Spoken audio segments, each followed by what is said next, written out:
Alhamdulillahi Rabbil Alamin.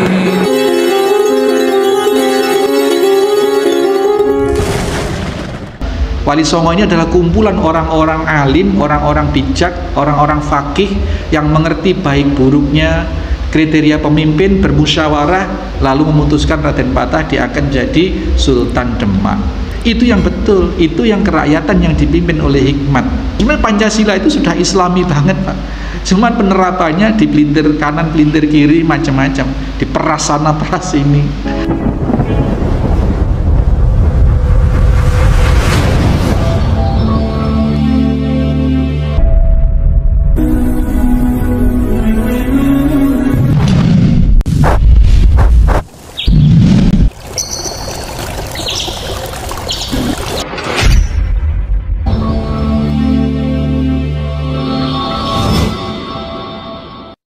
Bismillahirrahmanirrahim.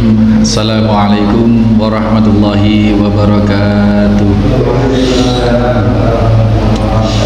Innal hamdalillah nahmaduhu wa nasta'inuhu wa nastaghfiruh wa na'udzu billahi min sururi anfusina wa min sayyiati a'malina. May yahdihillahu fala mudhillalah wa may yudlil fala hadiyalah. Asyhadu an la ilaha illallah wahdahu la syarikalah. Asyhadu anna Muhammadan abduhu wa rasuluhu la nabiyya ba'dah. Allahumma salli wa sallim wa barik ala Muhammadin wa ala alihi wa sahbihi wa mawalah.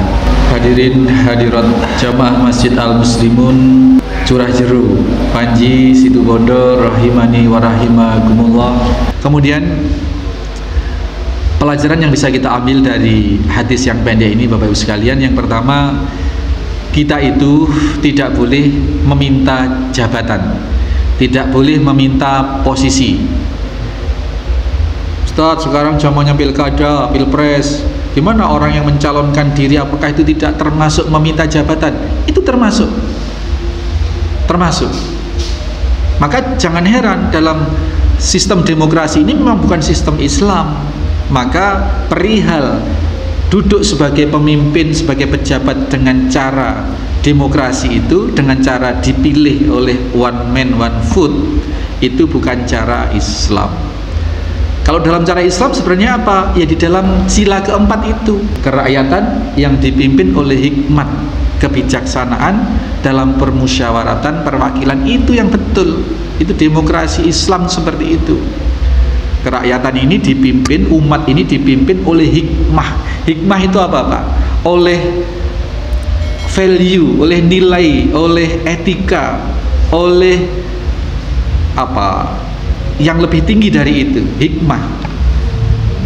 Maka yang memiliki hikmah atau yang memegang puncak etika ini adalah para alim. Maka dulu zaman masih Nusantara itu ikut Kesultanan Utsmani Turki, di mana Nusantara ini termasuk negara Islam yang berkhalifah ke Utsmani. Raden Patah itu yang mengangkat bukan rakyat satu persatu pilihan begitu, Pak. Diangkat oleh para wali songo. Wali songo ini adalah kumpulan orang-orang alim, orang-orang bijak, orang-orang fakih yang mengerti baik buruknya kriteria pemimpin, bermusyawarah, lalu memutuskan Raden Patah dia akan jadi Sultan Demak. Itu yang betul, itu yang kerakyatan yang dipimpin oleh hikmat, kebijaksanaan. Mereka bermusyawarah, dan keberadaan mereka, para syura ini, para orang-orang alim ini adalah mewakili rakyat semuanya. Maka di Indonesia dulu ada MPR, ya meskipun MPR ini belum merepresentasi hikmah itu, karena di dalam MPR tidak semuanya orang alim ternyata, kan begitu. Nah ini yang betul. Sebenarnya Pancasila itu sudah islami banget, Pak. Cuma penerapannya di pelintir kanan, pelintir kiri, macam-macam, diperas sana, peras sini, macam-macam ini. Sebenarnya itu. Jadi mencalonkan diri itu termasuk meminta jabatan kepada rakyat. Beda, Pak, kalau kemudian kepala desa misalkan, rakyatnya yang ngoyo untuk dia harus naik, dia harus dipilih, gitu, dia harus nyalon, itu beda lagi. Kayak kemarin itu insya Allah yang 01 itu seperti itu. Dia awalnya tidak ingin, tetapi didorong atau dimunculkan, akhirnya maju. Ini beda dengan yang berinisiatif untuk aku tak nyalon, seperti itu. Beda. Nah, meminta jabatan itu dilarang di dalam Islam. Gimana Ustadz kalau ngelamar pekerjaan? Ngelamar pekerjaan. Nah, ngelamar pekerjaan senyampang itu bukan posisi jabatan, ya pekerja, ngelamar untuk bekerja. Ya sudah, bekerja. Itu insya Allah tidak termasuk pemegang kebijakan. Ya, sebagai kuli, sebagai pegawai karyawan lah gitu. Tapi kalau sudah melamar jadi direktur, melamar jadi macam-macam yang punya posisi-posisi itu, insya Allah yang masuk dalam kategori ini. Kenapa demikian? Karena yang pertama, kita tidak boleh minta jabatan. Jabatan itu adalah sesungguhnya amanah, dan amanah inilah yang akan condong menjadi kehinaan dan akan menjadi penyesalan di akhirat kelak, di yaumil qiyamah kelak. Nabi SAW kepada Abu Dzar, ya Abu Dzar, innahu amanah, sesungguhnya jabatan itu adalah amanah, wa innaha hizjun wa nadamal yaumal qiyamah, sesungguhnya jabatan itu adalah amanah dan dia akan, kalau tidak mampu memangkunya atau tidak amanah, maka dia akan menjadi kehinaan dan menjadi penyesalan di hari kiamat. Ini bahaya sekali, bahaya sekali, bahaya sekali. Maka tidak berani-berani. Yang kedua, bahwa sesungguhnya jabatan itu sangat-sangat berat, dan bahkan Allah di dalam surat Al-Ahzab ayat 72 itu menyatakan bahwasanya bumi, langit, bumi dan gunung-gunung itu ditawari oleh Allah, dan mereka nggak mampu, nggak mau. Wa hamalahal insan innahu kana zaluman jahulan. Tapi justru manusia yang berebut untuk memperoleh jabatan itu, dan sungguh mereka manusia itu benar-benar zalim dan jahil, bodoh Pak, bodoh. Maka surat Al-Ahzab 72 ini sangat-sangat menohok dan cukup jadi pegangan buat kita bahwasanya jabatan itu jangankan dicari Pak. Kalau orang sudah ngerti Pak, dikasih itu nggak mau, dikasih itu nggak mau. Imam Abu Hanifah yang kemudian menjadi imam mazhab Hanafi itu dipaksa oleh pemimpin, oleh penguasa kala itu untuk jadi hakim Pak. Karena beliau alim, seorang ulama yang kalibernya sudah dunia, dipaksa untuk memangku jabatan sebagai qadhi negeri, sebagai hakim. Beliau menolak. Mohon maaf ya Sultan, saya tidak mampu. Kemudian apa jawabnya Sultan? Jawabnya pemimpinnya, penguasanya, kamu berdusta, sesungguhnya kamu mampu. Nah, jawabannya Abu Hanifah apa? Benar Baginda, kalau saya memang benar berdusta, maka sungguh seorang pendusta tidak layak menjadi qadhi.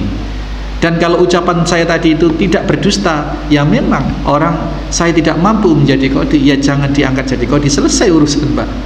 Jadi dianggap berdusta.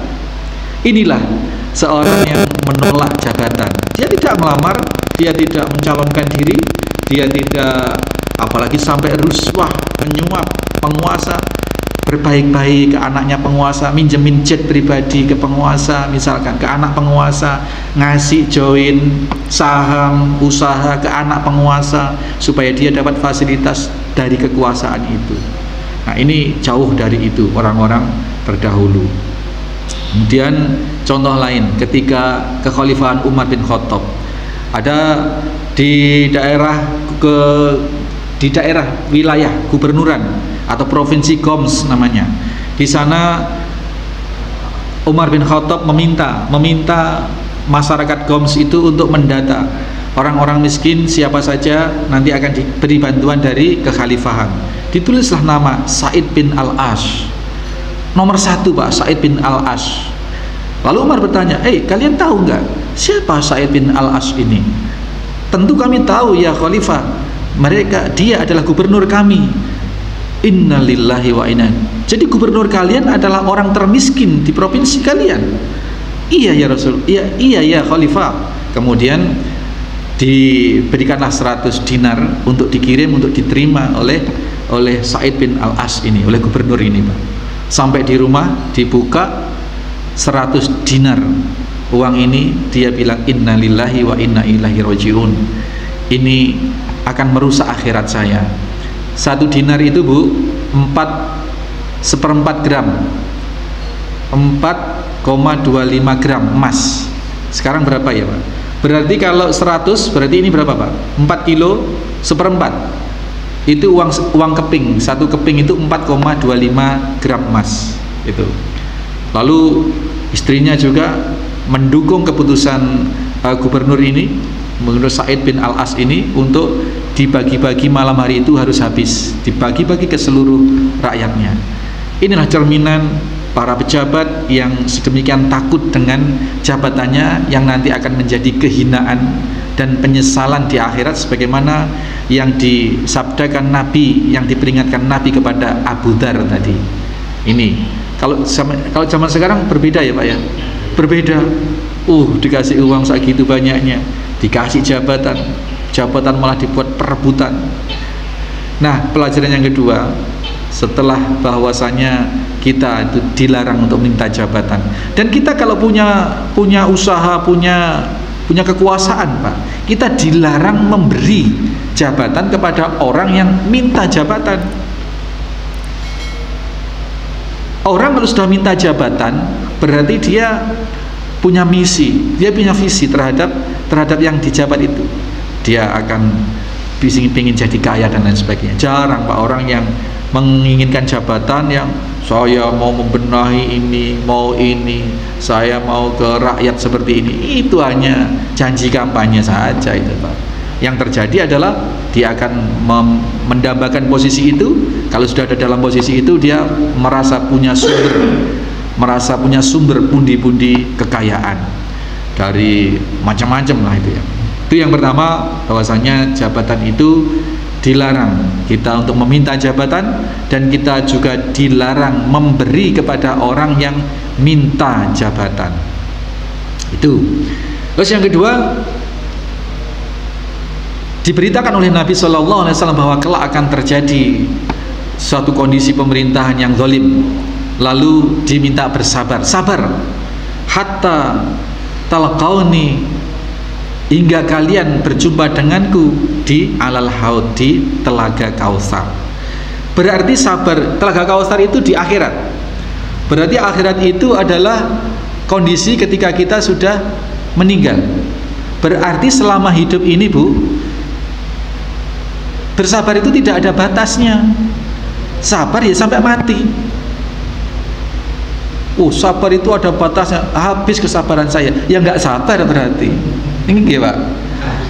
Habis kesabarannya, ya berarti nggak sabar sudah.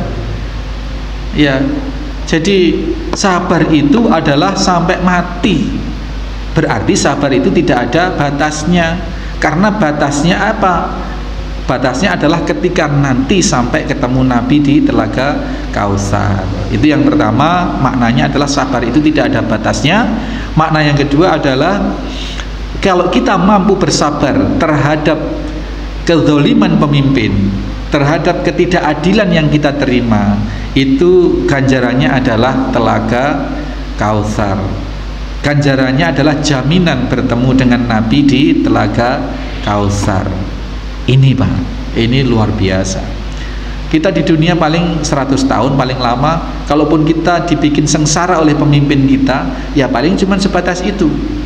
Ketika mati, Pak, jangankan akhirat, alam barzah saja kita nggak tahu berapa juta tahun, berapa ribu juta tahun, nggak tahu kita. Itu.